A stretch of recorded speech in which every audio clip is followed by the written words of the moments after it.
কত কিছু যে খাইবার মনে কয় আসলে আন্নে করে কি কইতাম।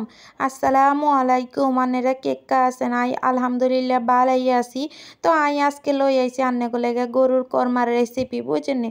তো হেডার লাই আই আজকে সব কিছু ফাটাত বাড়ি লইম। তো আই আদা রোন পেঁয়াজ আর কাঁচামরিচ লইছি, এগুন বেগুন আই সুন্দর করে ফাড়ার মধ্যে গসা মাজা করম আর কি। তো আই সুন্দর করে এখন বাটাও শুরু করছি। আই প্রথমে রোন বাটা আদা বাটা দিয়ে শুরু করছি আর বুঝিনি। সুন্দর করে আদা বাড়ি লই এর বাড়া শেষ হয়ে গেছে। এবার আই হেডিরে হেলেটে লই মারি হেলেটে লই আই এবার দিয়ে দিম রোন ও বাড়ি লইম সুন্দর করে বুঝিনি।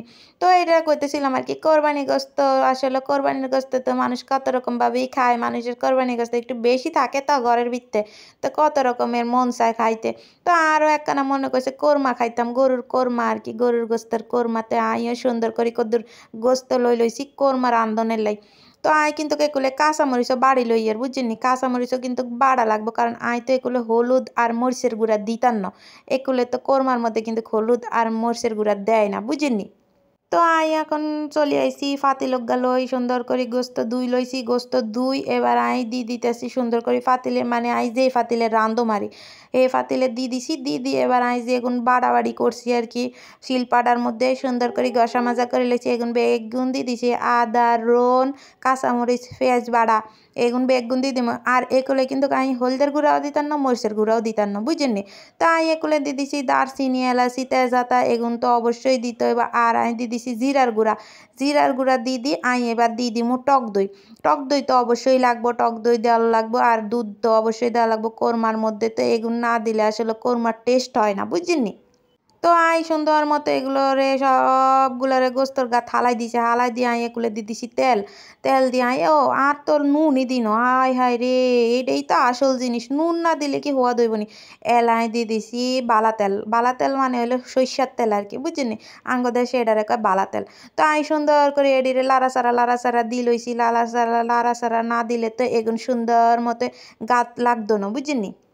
এলাই সুন্দর করে কতক্ষণ ম্যারিনেট করে রাখি দি এলাই চুলাত বসাই দিমু। এই তো আমি সুন্দর করে চুলাত বসাই দিয়ে এবার আমি লাড়াচাড়া দিতেছি, রান্না করে দেখাই দিই। লাড়াচাড়া দেওয়ার পরে এটার মধ্যে কিন্তু জল উঠছে, মানে জল উঠলে সুরমা কয় আর আঙ্গদেশে কয় সুরমা উঠলে এই সুরমাগুন বা আলামতে খালি কতক্ষণ পর ঘন হাতে লাড়াচাড়া দিই এগুন বা আলামতে আই শুকাই লইছি। এই তো দেখেন আর কিন্তু বেগুন সুন্দর মতো শুকানি হয়ে গেছে পানিগুন।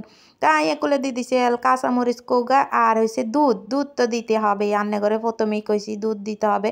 তাই দুধও দিছি, দুধ দিই এবার আমি সুন্দর করে আবার লাড়াচাড়া দিয়ে আমি কদ্দুর ঝোলও দিয়ে দিব এটার মধ্যে বুঝিনি। বেশি দিতাম না, অল্প কদ্দুর দিয়ম, কারণ আর তো প্রথমে যেই হানি উঠছে আর এই জোল উঠছে আর সেই জোলগুলো সুন্দর করে শুকাই লইছি। আর গোস্ত প্রায় অর্ধেকের মতো হয়ে গেছে বুঝিনি।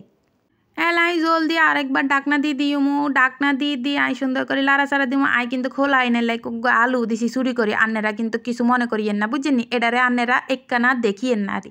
তো এই তো আর কদ্দুর এখন বাদাম কুচি দিয়ে দিছি, বাদাম কুচি দেওয়ার পরে কতক্ষণ একটু রাখি ঘন করি আই এটারে নামাই লইছি, মানে আর হয়ে গেছে। আর এবার আই সুন্দর করে ডেকোরেশন করার জন্য চলে আইছি, যেটা আই সবসময় বলি আন্নেদের সাথে। তো আই ডেকোরেশন করা শেষ, এবার দেখেন আর কোরমার ফাইনাল লুক কেকটা হয়েছে। আপনারা অবশ্যই কমেন্টে জানাবেন। সবাই ভালো থাকবেন, সুস্থ থাকবেন, চলে যাই, আল্লাহ হাফেজ।